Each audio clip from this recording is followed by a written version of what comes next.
वाले हैं। और as a teacher I am sure आप सोच रहे होंगे मैं क्या नया अपने क्लासेस के अंदर दूं ताकि बच्चे ज्यादा एंगेज हो, और बच्चे और पेरेंट्स भी क्लासेस में कुछ नया सोच रहे हैं, बिकॉज एनईपी आने के बाद लेसन प्लानिंग का पूरा स्ट्रक्चर चेंज हो गया है। तो आज अपने इस वीडियो के अंदर एक एक करके हम कुछ बहुत इंटरेस्टिंग आइडियाज एक एक करके शेयर करेंगे।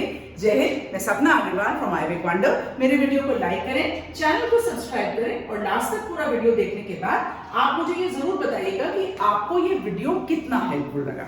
तो पेन पेपर पैड ले लें और एक एक करके सारे आइडियाज को हम यहाँ पर डिस्कस करने वाले हैं। तो देखिए, जब लेसन प्लानिंग आता है ना, तो पहले ये भी हम डिस्कस कर लें कि why lesson planning is so important. Because lesson planning आप जो भी पढ़ाने जा रहे हैं उसको एक स्ट्रक्चर देता है। अभी अपने इस वीडियो में टुवर्ड्स द एंड हम ये देखेंगे why do we study, what is the purpose. ये मतलब समझ में आना बहुत जरूरी है। तो वीडियो के एंड में ये स्टडी करेंगे कि क्यों बच्चा पढ़ना क्यों चाहता है, हम पढ़ाना क्यों चाहते हैं, राइट। जब हम क्लास कंडक्ट कर रहे होते हैं तो आपके मन में ये पूरी बात होनी चाहिए that what is the purpose, क्या आपके ऑब्जेक्टिव्स हैं, करेक्ट। कनेक्शन आप किससे बनाएंगे, माने आपको एज ग्रुप क्लियर होना चाहिए, आप किस क्लास को पढ़ा रहे हैं, क्या आपका टॉपिक है, ये आपको बिल्कुल क्लियर होना चाहिए। इसका मतलब आप बोलेंगे ये तो हमें पहले से आता है, ये तो हम तय करके रखते हैं। इसका मतलब कि अगर आपके लेसन के अंदर 10 पेजेस हैं तो आपको टू टिल द एंड 10 के 10 पेजेस पता होने चाहिए। क्या असेसमेंट क्वेश्चंस पूछे गए हैं या एंगेजमेंट क्वेश्चंस पूछे गए हैं बुक के अंदर, वो आपको पता होना चाहिए। बिकॉज मैंने कहा ना लास्ट में हम करेंगे तो what is the purpose of study, क्यों पढ़ते हैं, तभी समझ में आएगा जब हम ये सारी चीजें बिल्ड कर रहे हैं। So you have to know the end first. अगर आपको एंड पता है तभी जाकर आपका पर्पस क्लियर है कि आप बच्चे को क्यों पढ़ा रहे हैं और क्या आपको पढ़ाना है। नाउ लेसन प्लानिंग के लिए मैं आपको ये 2 स्लाइड्स दिखाऊंगी यहाँ पर, और 2 स्लाइड्स के अंदर आप क्वेश्चंस देखिए। आपको रूल पता है कि मैं जो लिखा होता है वो सब कुछ पढ़ती नहीं हूँ, तो आपके लिए है, आपको ये डिसाइड करना है कि लेसन के खत्म होते होते बच्चे को क्या समझ में आना चाहिए कम से कम, ठीक है। फिर आपने वैसे ही उसको प्लान किया। प्लान करने के वक्त आप क्या क्या नई चीजें लेकर आए हैं, मतलब क्या टूल्स यूज कर रहे हैं, पावरपॉइंट कर रहे हैं, डॉक्यूमेंट कर रहे हैं, नहीं कर रहे हैं, दैट इज ओके। हर चीज हर लेसन में तो यूज नहीं करते ना, अलग अलग लेसन में। और सबसे बड़ी बात है, चौथा पॉइंट, आपको लेसन में ये तय करना है कि जो बच्चे क्लास में बैठे हुए हैं वो आपस में कितनी बार बात करेंगे, पीयर लर्निंग, वो कोलैबोरेटिवली कितनी बार लर्न करेंगे, आपसे कितनी बार इंटरैक्ट करेंगे, आप उनसे क्या क्या प्रश्न पूछने वाले हैं, राइट। बीच में कोई एक आध प्रश्न आ जाए एक्स्ट्रा, वो अलग है। So what is your preparation, so this has to be decided in the beginning. अच्छा, अगली बात फिर वही, यहाँ पर भी आपको 4 पॉइंट्स, आप आराम से देखें, मैं पॉइंट्स के आगे से हमेशा हट जाती हूँ। ये भी तय करना जरूरी है कि अलग अलग एक्टिविटीज जो आप कर रहे हैं, सपोज आपने एक्सपीरियंशियल लर्निंग को यूज किया, तो आप एक्सपीरियंशियल लर्निंग का असेसमेंट कैसे कर रहे हैं। पेडागोजी तो बहुत सारी है ना, आपने टॉय बेस्ड पेडागोजी करी तो कैसे आप कर रहे हैं, स्टोरी बेस्ड पेडागोजी करी तो आप कैसे कर रहे हैं, कॉम्पिटेंसी बेस्ड करी तो आप असेसमेंट कैसे कर रहे हैं बच्चों का, स्पोर्ट्स इंटीग्रेशन किया तो आप असेसमेंट कैसे कर रहे हैं, आप हिस्ट्री या इंडियन नॉलेज सिस्टम को लेकर आए हैं। सो द पेडागोजिकल प्रोसेस ध्यान रहे किन 2 लोगों के बीच में है, टीचर एंड द लर्नर। तो असेसमेंट किसका होना है, टास्क का, नॉट ऑफ द लर्नर, ध्यान रखिए इस बात का। अब यहां पर जैसे मैंने पहले कहा था कि जो आप रिसोर्सेज यूज करें, एक चैप्टर के अंदर सारे रिसोर्सेज ना डालें, इट बिकम्स वेरी बोरिंग और लेसन भी बहुत लंबा नहीं खत्म, तब तक नहीं खत्म होगा। तो मिनिमम रिसोर्सेज के साथ मैक्सिमम आउटपुट अपने को लेकर आना है। और आपको ये पता होना चाहिए कि आप कितनी टाइम पर एक सेक्शन खत्म कर देंगे, मतलब एक टॉपिक या एक आइडिया खत्म कर देंगे।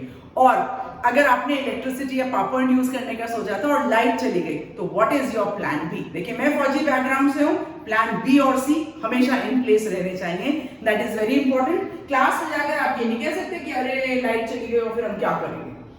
अब 3 चीजें, beginning of the lesson, middle of the lesson and how you are going to close the lesson. तो बिगिनिंग ऑफ द लेसन के अंदर आप कभी भी लेसन ये एक्सपेक्ट करके मत स्टार्ट करें कि हम पढ़ा रहे हैं और लास्ट ईयर के बच्चों को समझ में आ रहा है तो इस बार में सबको समझ में आ जाएगा। हो सकता है बच्चों की प्री नॉलेज नहीं हो सकता है कोई बच्चा डायरेक्ट एडमिशन लेके आया हो या व्हाटएवर रीजन, तो प्री नॉलेज टेस्ट करें। देखिए, प्री नॉलेज टेस्ट करने के लिए टेक्नोलॉजी बहुत अच्छी चीज है, लेकिन अगर टेक्नोलॉजी नहीं है तो आपको प्री नॉलेज के लिए बहुत क्विक क्विज बेस्ड या मल्टीपल चॉइस क्वेश्चंस या ऐसा क्वेश्चन जो बच्चा 10 मिनट के अंदर अटेम्प्ट कर ले विद इन द क्लास, या अगर आपके व्हाट्सएप ग्रुप्स बने हुए हैं या आप वेबसाइट के थ्रू भेजते हैं तो बच्चा उसको अटेम्प्ट करके आंसर आपको सबमिट कर चुके और आपके पास एक रूब्रिक्स बनी हुई हो कि what is the level of my pre knowledge of the children, और वहां से आप लेसन को पिकअप करेंगे, आपका लेसन ज्यादा अच्छा होगा। लेसन जब भी स्टार्ट करें तो मैंने कई वीडियोस में बताया ना, रिफ्लेक्ट, कनेक्ट, इमेजिन, तो आप एक शॉर्ट एक्टिविटी करें जिससे एक रिफ्लेक्शन बनता हो कि ये चैप्टर किस चीज का है। जैसे आज की वीडियो में भी मैंने वीडियो स्टार्ट करने से पहले बताया कि भाई क्यों लेसन प्लानिंग जरूरी है ना। ऐसे ही आप एक कनेक्ट बैठाएं और फिर आप बच्चों को भी बताएं कि इस लेसन के क्या, डोंट बी इन अ हरी, है ना। कई बार क्या होता है ना, टीचर्स मुझसे बोलते हैं कि मैम हमारा सिलेबस पूरा नहीं होता। मुझे आप ये बताइए, आप किसी भी ग्रेड तक क्यों, एक साल में आप एक सब्जेक्ट के कितने लेसन्स पढ़ाते हैं? मैं बहुत ज्यादा ले लेती हूँ, 20 लेसन एक साल में पढ़ाते हैं आप। चलिए, तो आपके वर्किंग डेज कितने हुए? हम करीब 34 टू 37 वीक्स के 6 वर्किंग डेज से आप मल्टीप्लाई कर लीजिए हायर ग्रेड्स के अंदर, और फाउंडेशनल ईयर्स में आप 5 से मल्टीप्लाई कर लीजिए, तो आपको लगभग 180 टू 220 डेज मोटा मोटे तौर पर निकल कर आ जाएंगे। तो 20 लेसन है तो भी एक लेसन के लिए आपको 11 क्लासेस मिल रही हैं। कम है क्या? 11 तो हम यूज भी नहीं करते एक लेसन को कंप्लीट कराने के लिए। तो syllabus completion is never an issue, it is how it is being delivered, correct. तो यहाँ पर बच्चों को आप ऑब्जेक्टिव्स बताएं कि ये लेसन पढ़ क्यों रहे हैं, ताकि उनके माइंड में भी ये क्लियर हो कि अच्छा ये चीज मुझे समझ आनी चाहिए। और फिर आप करेंगे एक short lead into the topic, जो आप टॉपिक स्टार्ट करने वाले हैं, और फिर आप अपनी एक्टिविटी या जो आप पढ़ा रहे हैं वो स्टार्ट करें। अब आई बात मिडिल ऑफ द लेसन की, और मैं भी आपको डिवीजन ऑफ लेसन बताती हूँ with this new idea of lesson planning. Middle of the lesson आपका है, बच्चों की नॉलेज बिल्ड करें, इंक्विजिटिविटी डेवलप करें, बच्चे आपसे सवाल पूछें कि अच्छा ये क्यों हो रहा है, क्या होगा, you know something over there, and बच्चों को इक्विटेबल अपॉर्चुनिटी दें, सब बच्चों को मौका मिलना चाहिए, ओपन एंडेड क्वेश्चंस रखें।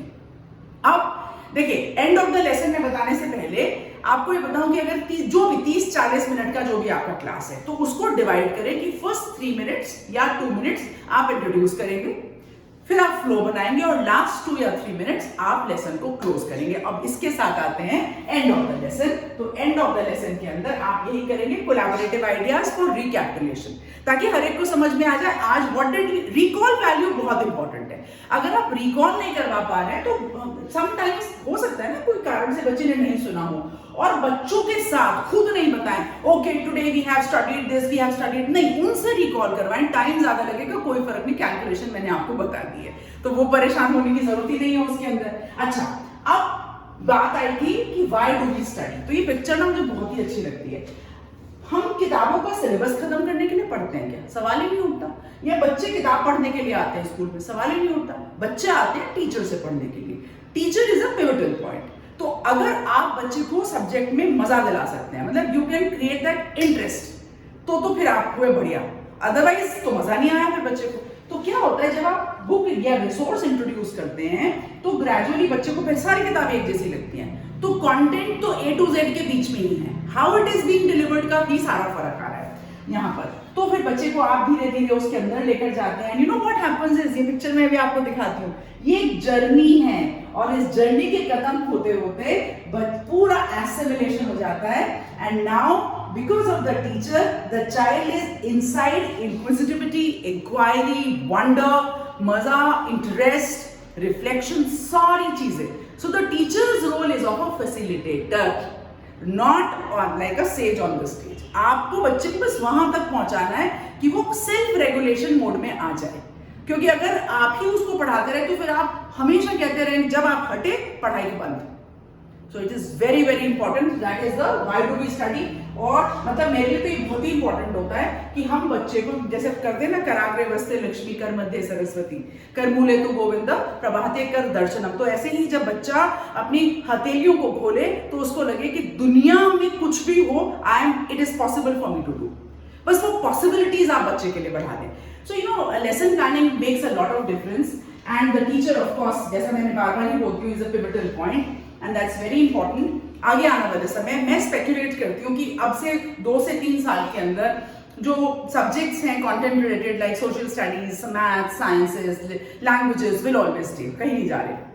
लेकिन there is a shift which is going to happen with the concepts, there will be skill building which is going to happen. और उसी सीरीज में अभी तो यहाँ पर आपको मेरी फाइनेंशियल लिटरेसी बुक्स दिखाई दे रही हैं, but we are also building life skill book series. और मतलब हमारा काम, मेरा काम है मेरी टीम के साथ हम लोग मिलकर स्किल बिल्डिंग के लिए जनरेशन को तैयार करें इस 21st सेंचुरी में, जब हम 2024 में बैठे हैं। और अगर आपका मन मेरे से बात करने को करे और आपको लगे कि मैं कुछ भी आपकी हेल्प कर सकती हूँ, जस्ट व्हाट्सएप अवे, आप कॉल करें, सो वील पर्सनली इंटरैक्ट, खूब बैठकर बातें करेंगे, देखेंगे कि बच्चे को कैसे स्किलफुल बनाएं और क्या क्या हम कर सकते हैं। आई एम श्योर आज का वीडियो बहुत ही इंटरेस्टिंग लगा होगा आपको, और ये लेसन प्लानिंग टेक्निक्स आप अपनी क्लास में अप्लाई करने वाले हैं। अप्लाई कर लें तो मुझे बताइएगा जरूर। मेरे वीडियो को लाइक करें, चैनल को सब्सक्राइब करें। मैं हमेशा कहती हूँ that everybody has a right to say I big wonder. आज के लिए जय हिंद।